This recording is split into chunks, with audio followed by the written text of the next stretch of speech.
English 120 dictation. Ready? 5 seconds. Start. Madam Speaker, I rise to present the Union Budget for year 2011-12.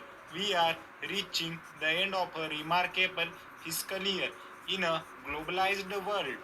With its share of uncertainties and rapid changes, this year brought us some opportunities and many challenges as we moved ahead with steady steps on the chosen path of fiscal consolidation and high economic growth.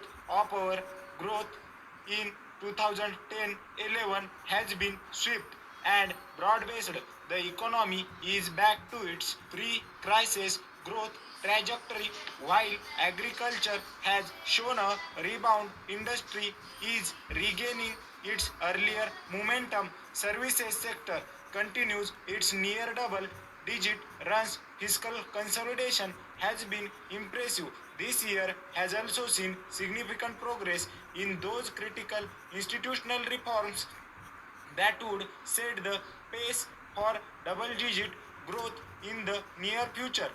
While we succeeded in making good progress and addressing many areas of our concern, we could have done better in some others. The total food inflation declined from 20.2% in February 2010 to less than half at 9.3% in January 2011, but it still remains a concern in the medium term perspective.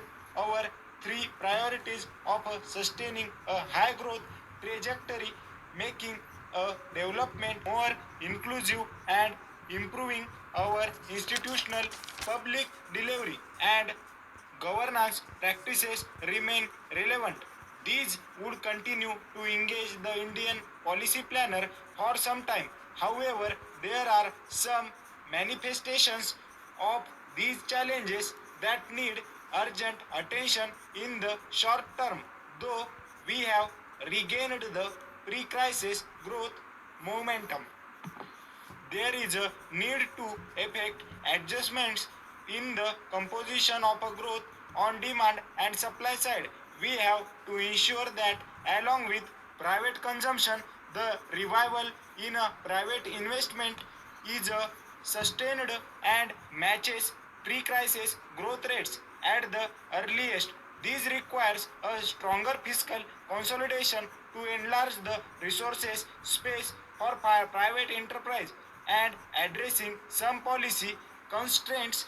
We also have to improve the supply response of agriculture to the expanding domestic demand.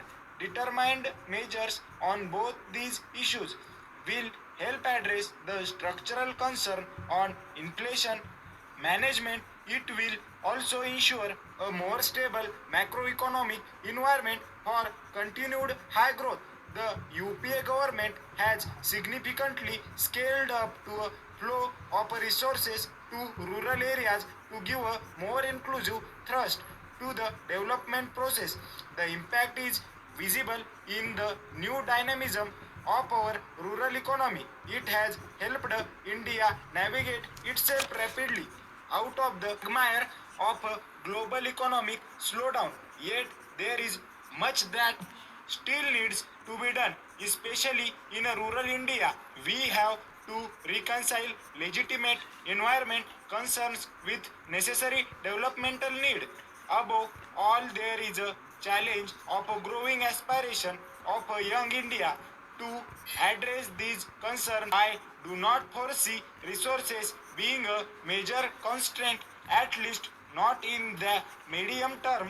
However, the implementation gaps, leakages from public programs, and the quality of our outcomes are serious challenge.